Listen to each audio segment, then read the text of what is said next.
case unique in criminal history that would create global fascination. Another serial killer is in the news. This killer does not fit the typical profile. 6 men shot in cold blood. She was a danger to any man she picked up on the highway. A brutal killer stalks the state of Florida. Hey, you want to help me make some money? I really feel she was evil. One of the most evil people I've ever been around. Highway hooker turns serial killer. She hated men. That's exactly why she killed. Made it real easy to pull the trigger.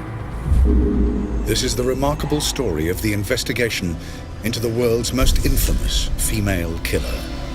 She was more of an animal. She frankly needed to be put down. I'll be up in heaven while y'all rotting in hell.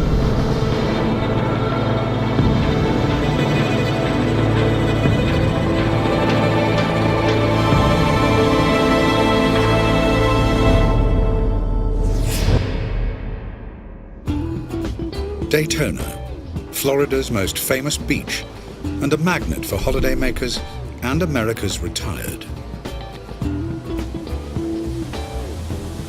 As the 1980s draw to a close, a dark cloud is brewing over the Sunshine State. December the 1st, 1989. Police recover an abandoned vehicle. The car has been stripped of ID and wiped clean of prints. The owner is missing. Lieutenant Steve Binniger is initially unconcerned. A lot of people go missing in this state because it's a very transient state. I mean, the state of Florida attracts people from literally worldwide. A gruesome discovery 5 miles away from the abandoned car plunges detectives into a murder investigation. Police struggle to identify the corpse. Decomposition takes place pretty fast in Florida with the humid weather and the heat and everything. And with the animal activity, also the bug activity. Senior crime lab analyst Merv Stevens is familiar with the difficult process of identifying bodies. A lot of times the performing doctor will go ahead and remove the hands, send them to a crime laboratory, and then I may have a day or two to work on them. It's a very tedious process, something that we don't look forward to doing, but somebody has to do it. From the fingerprints, police identify the victim as divorced electrician Richard Mallory, shot 4 times with a .22 caliber pistol. What are you doing? Mallory was on his way to Daytona when he was shot and robbed, but for items of little value. Detective Brian Jarvis tries to work out a motive for the murder. When you're doing a criminal investigation, you look at every possibility you can so you don't miss something. But police have little to go on, and the trail goes cold. Then, 3 murders in 3 months. Divorcee David Spears. Soon to be married Charles Carskadden. And family man Troy Burris. Investigators notice a chilling similarity in each of the killings. Each of these cases involved somebody being killed with a .22 caliber, which is typically more of a woman's gun. People don't usually use a .22 caliber gun to do murders, and yet we have 3 of them right in Central Florida. It's not a powerful weapon and is usually used for self-defense. The same small caliber gun was used to kill Richard Mallory, and there is a similar pattern to all 4 murders. They were in a vehicle. They were white. They were male, my age or even just a little bit younger. The seats in the vehicles were pulled to their forwardmost position, and that would be a common thread, which is a little unusual. But as police begin to make the connections between these murders, a killer continues to stalk Florida's highways. Come on in. Retired police chief Charles Humphreys is on his way home to his wife of 35 years when he stops to pick up a hitchhiker.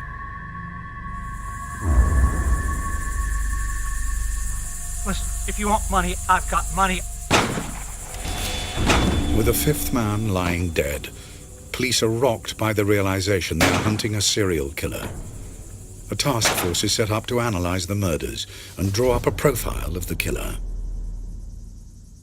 What kind of person could get close enough to all of the victims to perpetuate this crime?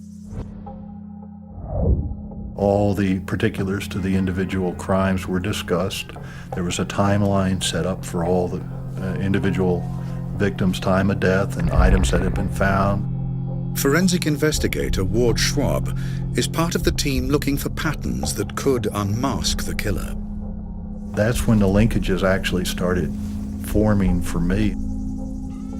Condition of the victims' bodies led investigators to speculate that it might be a murder by a prostitute or someone that was out commissioning for sex. Where there were some partial nudity of the victim, plus there were some evidence of discarded condoms. Something extraordinary begins to dawn on the task force. Could it be that the serial killer they need to catch is a woman?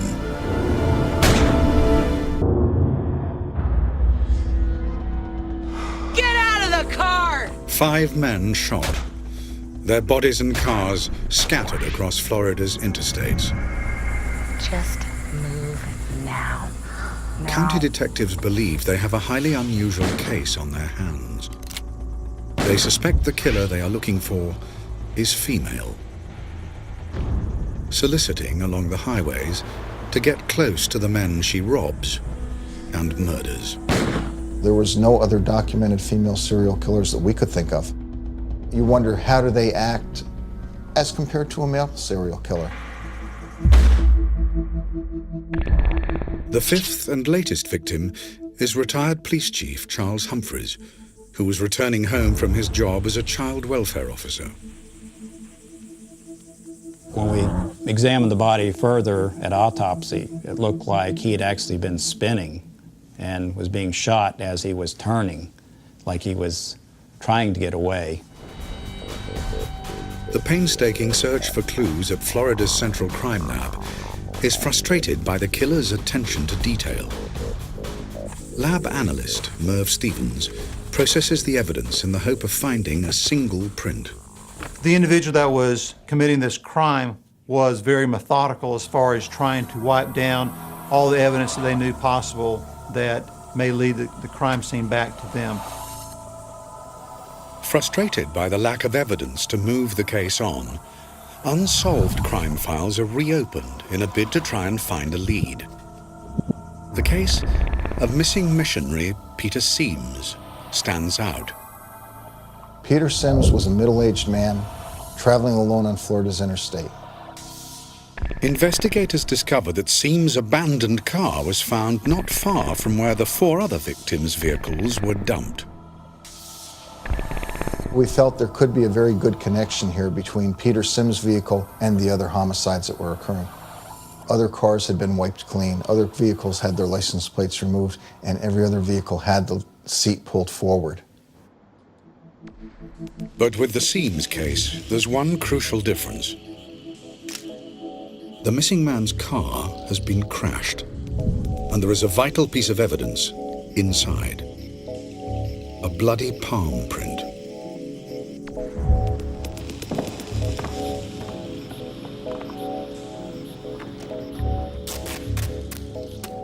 The palm print being made in blood makes it a very fragile type of print.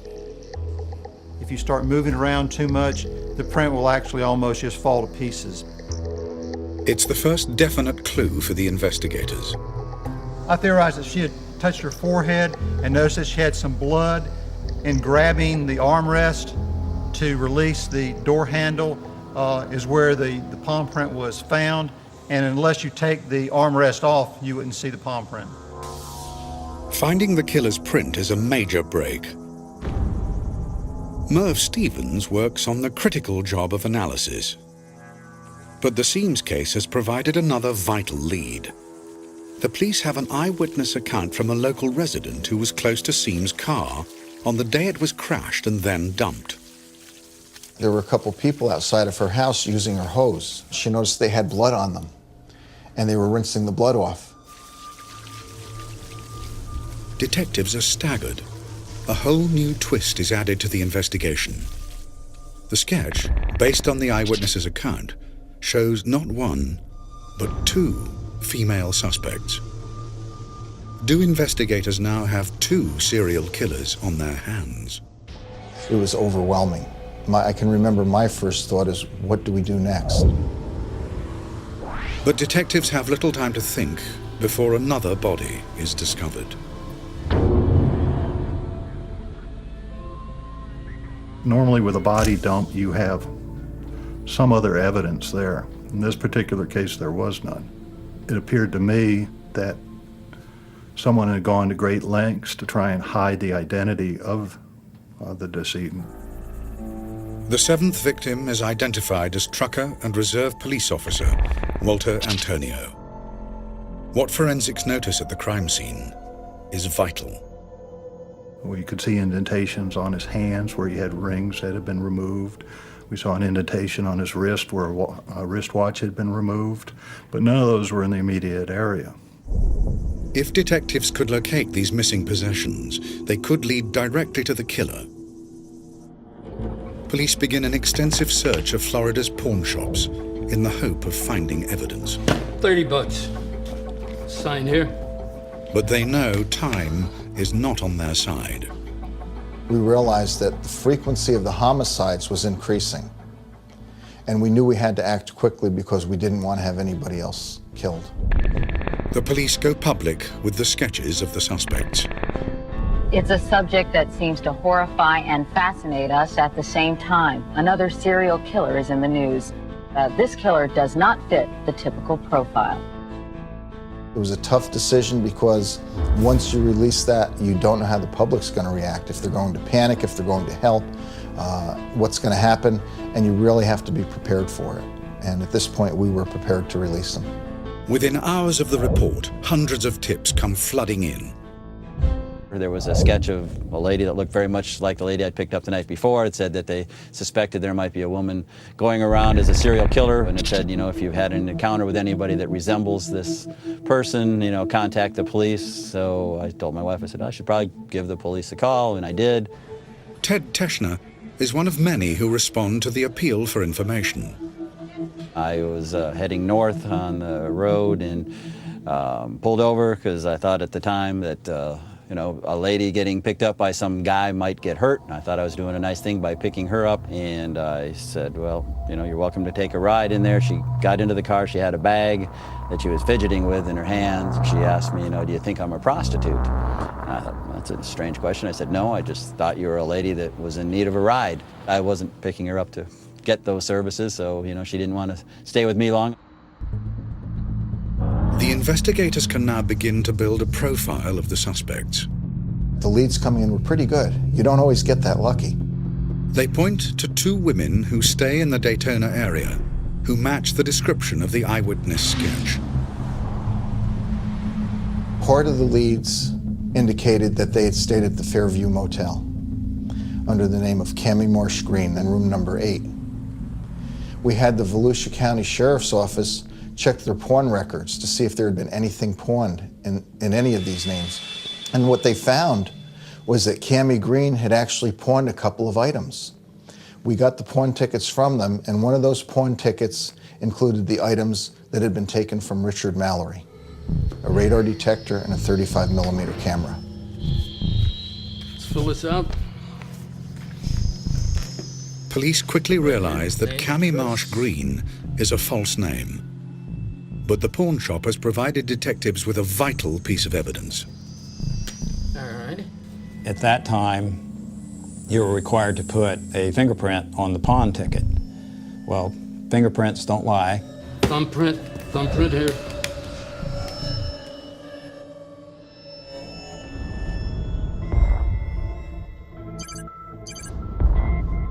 The print is rushed to the state's fingerprint lab. Director Jenny Ahern runs it through the automated identification system. I ran the print numerous times to no avail. I also had a coworker of mine run the print to no avail. The automated system does not contain every print that the state holds. Ahern prepares to search through the database manually. It's an awesome undertaking. We really knew we were looking for the needle in a haystack. The killer is still at large. It looks as though it'll take Ahern and her colleagues weeks to search through hundreds of thousands of records. We take out a chunk of cards at one time, and you physically, with your bare eye, flip through each card, eliminating prints that are not close. I had only been in the drawer for about 15 minutes. I had taken out one section of the cards. I'm flipping through, looking at each card, one at a time. And within 15 minutes of the first set, I found a card that I felt was close. I could not even breathe because I was so excited about the possibilities of this, that we may actually have found this woman. So I looked at it, looked at my print, looked back at it again, looked back. We knew we were looking for a white female. Turned the card over, it's a white female. I was just beside myself. They trace the print to a woman whose name is Eileen Wernus. Take care. She had been previously arrested for possession of a .22 caliber 9-shot revolver.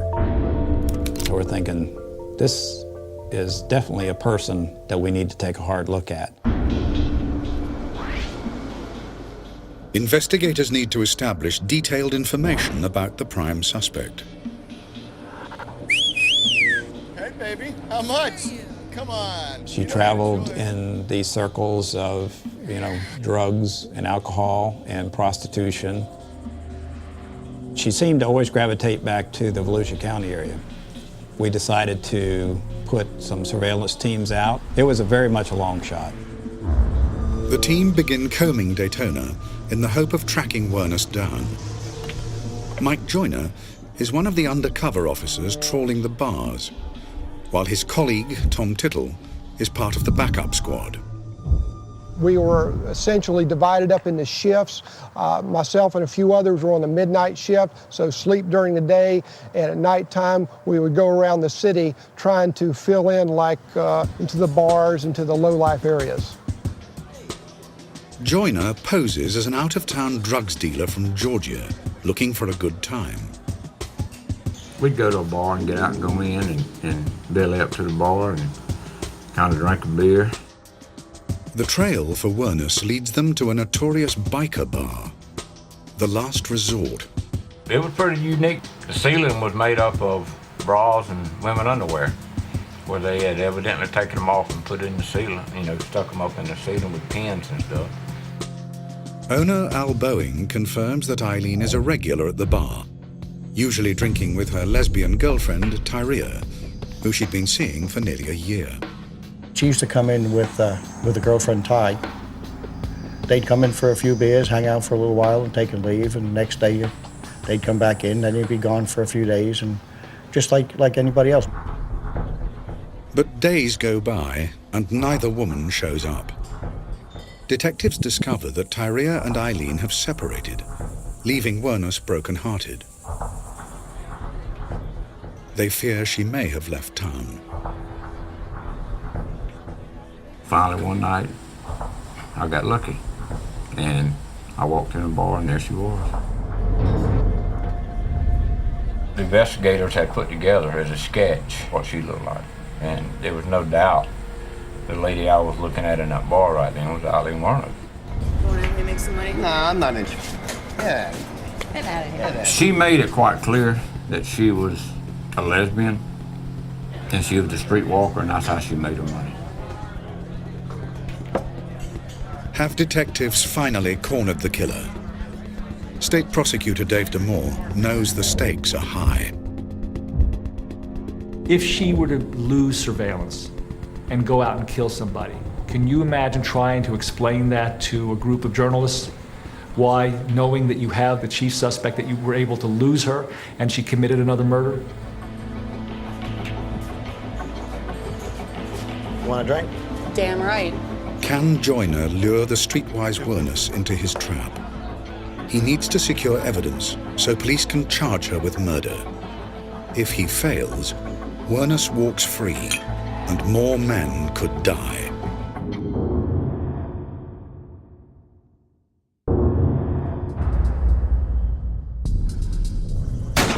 With 6 men dead and 1 man, Peter Seams, missing, investigators have tracked down and put their prime suspect, Eileen Wernus, under surveillance at the notorious biker bar, The Last Resort.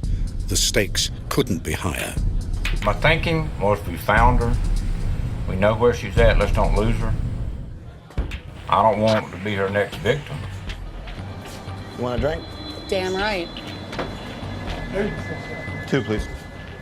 Undercover officer Mike Joyner needs hard evidence, fast, so the state can charge Wernus with murder. How's it going?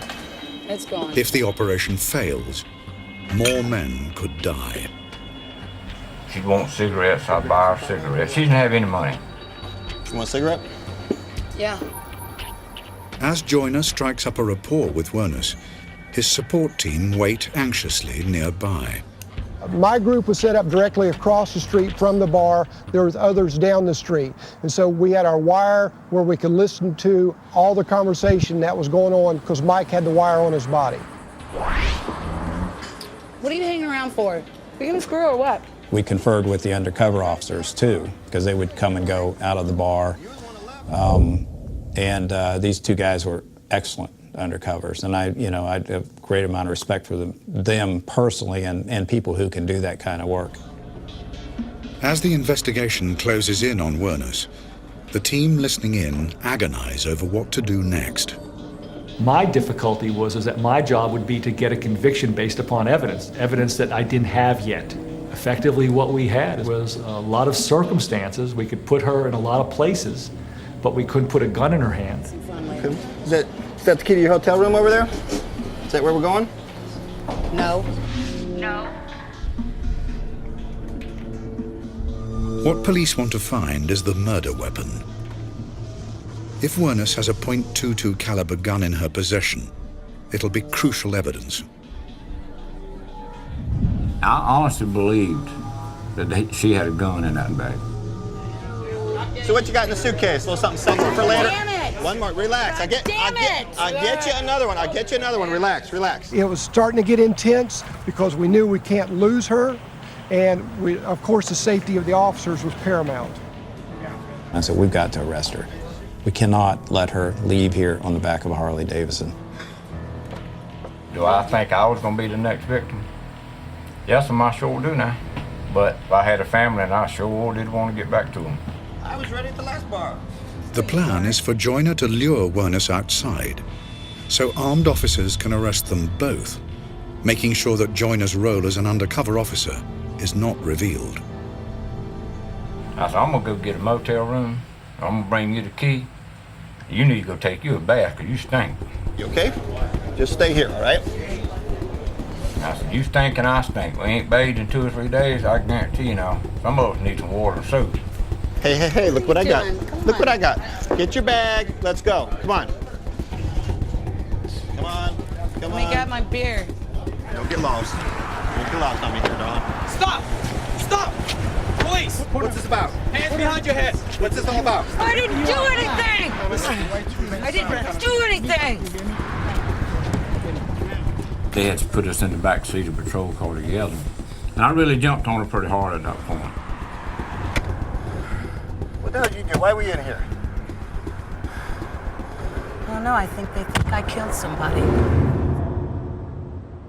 Finally, when it was over, it was like a big calm after a hurricane. Detectives hope to find the murder weapon in Wernus's suitcase. But there's no gun inside. Now, once you take somebody into custody, there's certain time limits that you can hold them in custody depending on, the type of case. So, the clock was ticking against us. Police can only charge Wernus with an outstanding firearms offence from the late 80s. There is real concern that without sufficient proof to charge her with murder, Wernus could soon be back on the streets. I think I made it very clear to the investigators that they had jumped the gun, in my opinion, that I was very unhappy with their decision, that I didn't have a case that I could prosecute successfully based upon the evidence as I saw it at that point. To make a murder case, detectives have to link Wernus to the crime scenes. Lab analyst Merv Stevens can finally compare the bloody palm print he found in missing man Peter Seam's car with an arrest print taken from Wernus. Once I have my photograph of the area, I try to look for identifiers. In this case, this flexion crease that is appearing in the latent left and also in the inked palm print. Then I try to look for the uniqueness, and you can go through and find points of identity in both photographs. And I made a decision that it was her palm print that was left in Peter Sims's vehicle. But the palm print does not help their case. Police have not found Seam's body.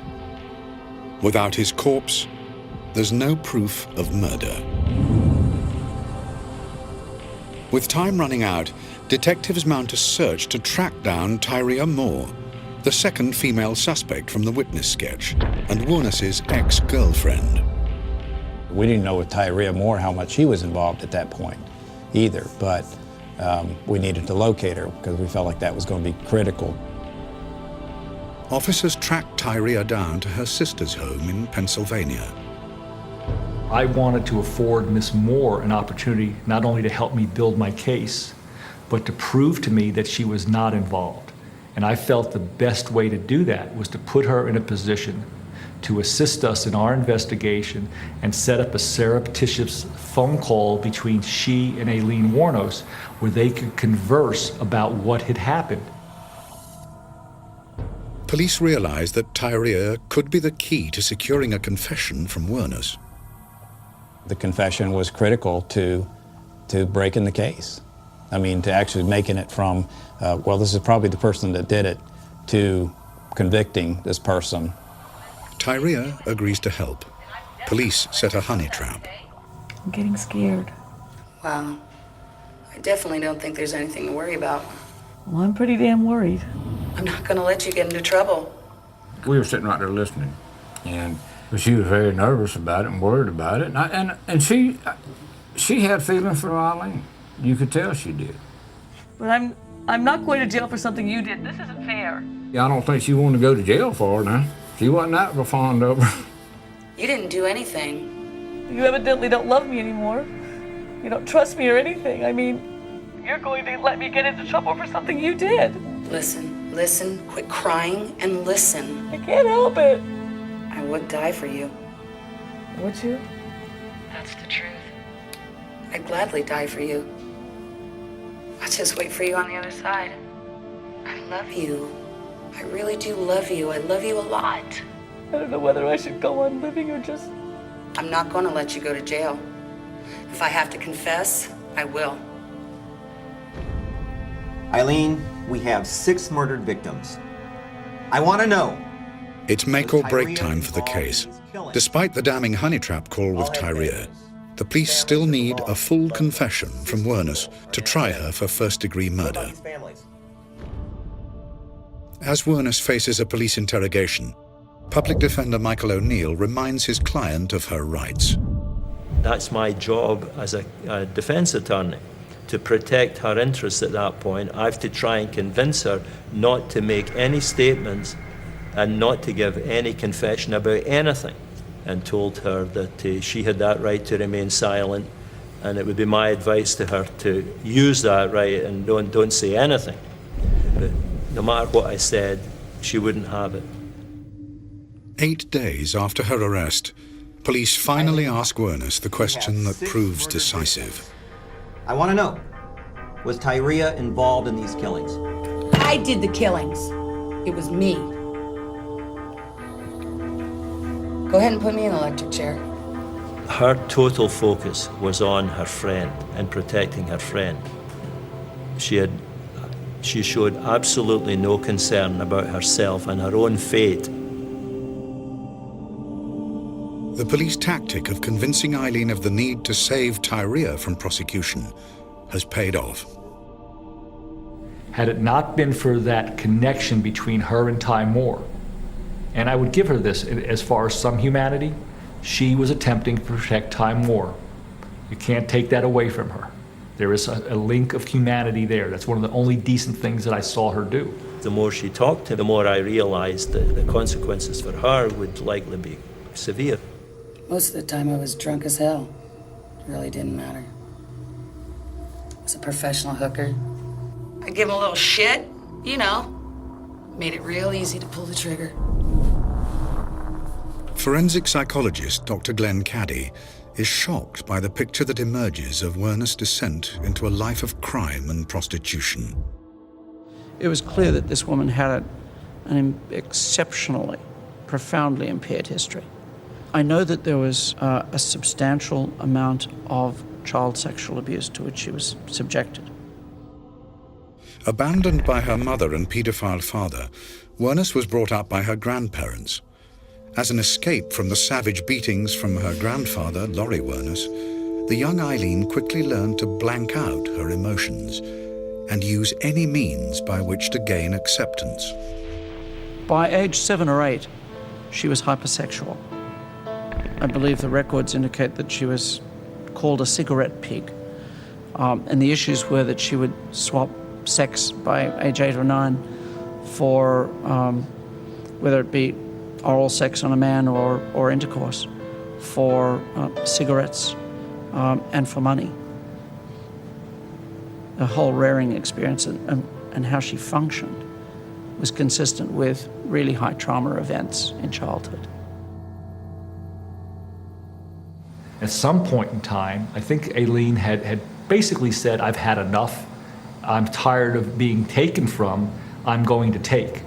What more could she take than these men's lives? Having secured the vital confession, the next priority for detectives is to find evidence to make the prosecution case watertight. Is there any property that you might have collected from these victims that you stashed somewhere? Nah. I just flung them out the window as I was driving. Detectives track down a lockup rented under Werner's alias, Cammy Marsh Green.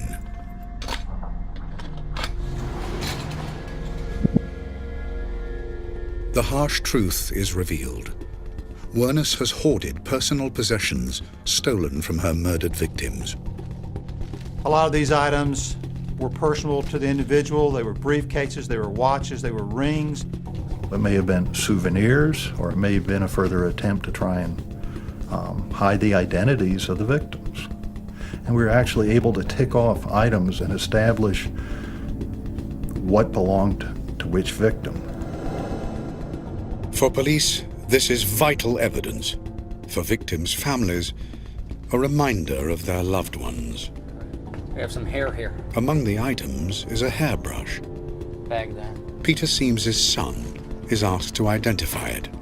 He kind of lifted it up in front of him, and his voice started to quiver. And he said, my father used to brush my hair when I was a child with this brush. And I remember the tears welling up in my eyes, and I was just about to cry. To this day, that image of that boy remembering his father brushing his hair with that hairbrush brings tears to my eyes. Get out of the car! What are you doing? What are you doing? Police have a confession. They have evidence to link Werner's to the victims. But to clinch the case, they need the murder weapon. With nothing left to lose, Werner leads them to a small bridge close to the Last Resort bar. She had taken the handgun, which was a .22 revolver, a set of handcuffs, and also a pocket knife. And she'd placed them in this cloth bag and then threw them as far as she could into the water. A team of divers went in and almost immediately found the bag. But Stevens is extremely concerned about this most critical piece of evidence. I had given the dive team and everybody instructions, put all the items in a bucket or a pail with the water that it came out of, because if you take it out, it's probably going to start rusting immediately. The gun has remained intact long enough to reveal yet more damning evidence against Werners. Our firearms examiner was able to go ahead and out of the 7 cases that she was charged with, I believe it was either 3 or 4, positively said that was the gun that was used in the commission of those crimes. Police now have enough evidence to proceed to court. A trial date is set for Eileen Werners. The public is shocked as news of her alleged crimes hit the airwaves. Authorities call her the first true female serial killer. But now there is a new twist. Werners claims the murders were committed in self-defense. The world's media must await the trial of Eileen Werners. Will she become the first convicted female serial killer in Florida's history?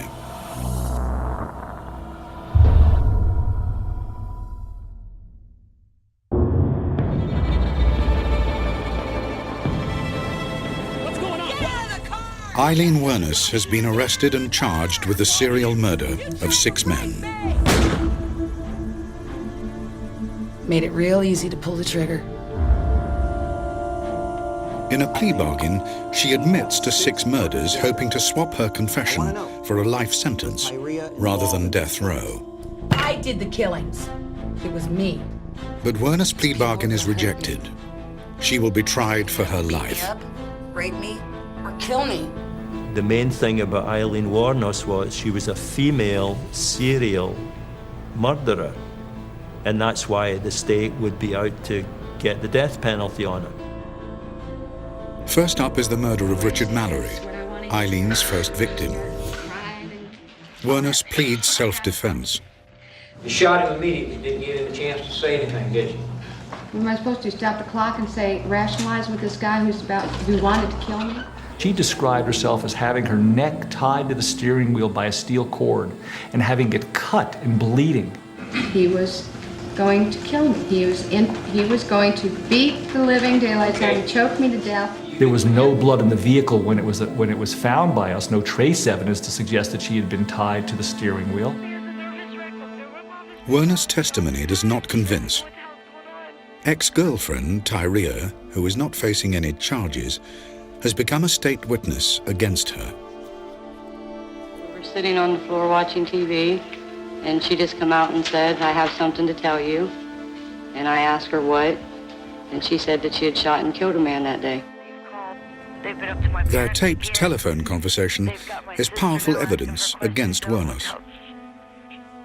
I don't know whether I should keep on living or if I should... No, Ty, listen. What if they don't believe me? Ty, listen. What? I'm not going to let you go to jail or anything. If I have to confess, I will. She is found guilty, and the judge imposes the ultimate sentence. Until by warrant of the governor of the state of Florida, you, Eileen Carol Werners, be electrocuted until you are dead, and may God have mercy upon your course. Werners' claim of self-defense has failed to save her from the death penalty.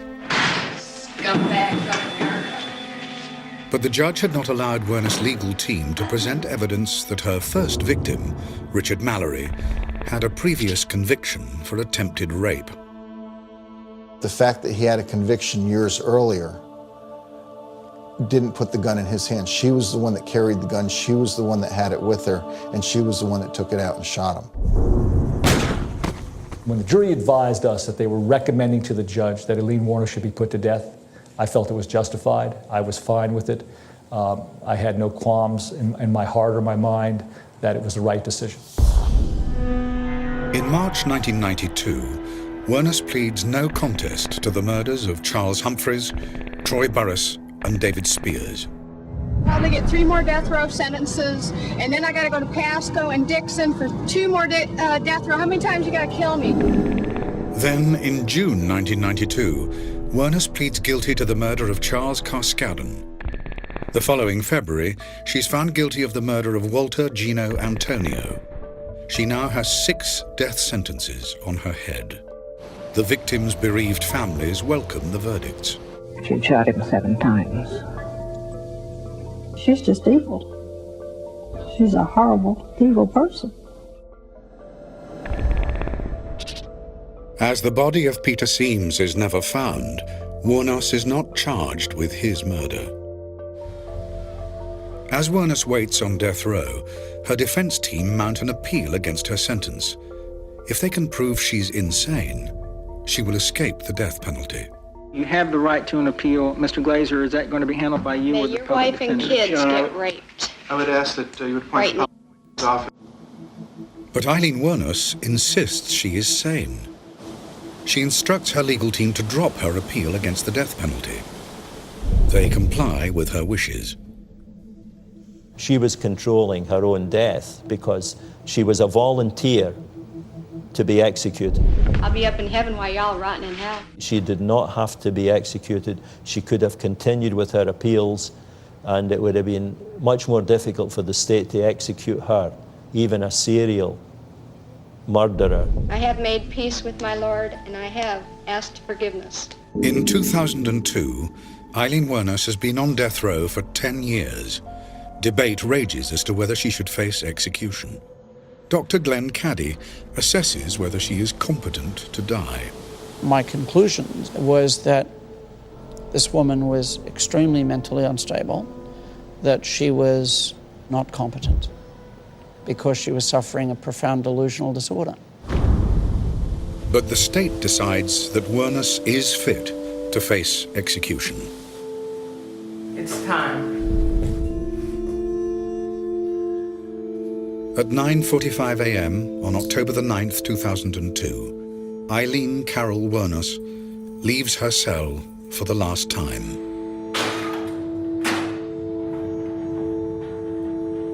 Her agenda was that she wanted to die. She had expectations that she was going to come back to Earth and that she was going to have a very powerful role to play when she came back. With the exception of killing these people, her background was one of tremendous powerlessness and ineffectiveness and loss. And so, in essence, this whole delusion was the presumption of having a new life.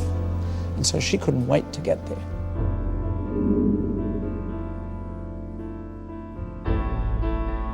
Wuornos receives a lethal injection.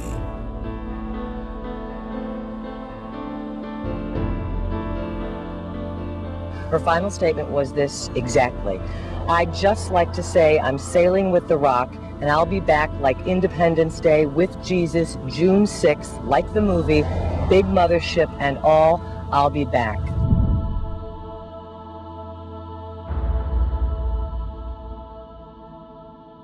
A year after her death, Hollywood releases a movie based on Wuornos' life. Some of those involved in the case feel differently about the fictional portrayal of a woman they met in real life. I know that Hollywood has tried to portray her as an empathetic, sympathetic person driven to this.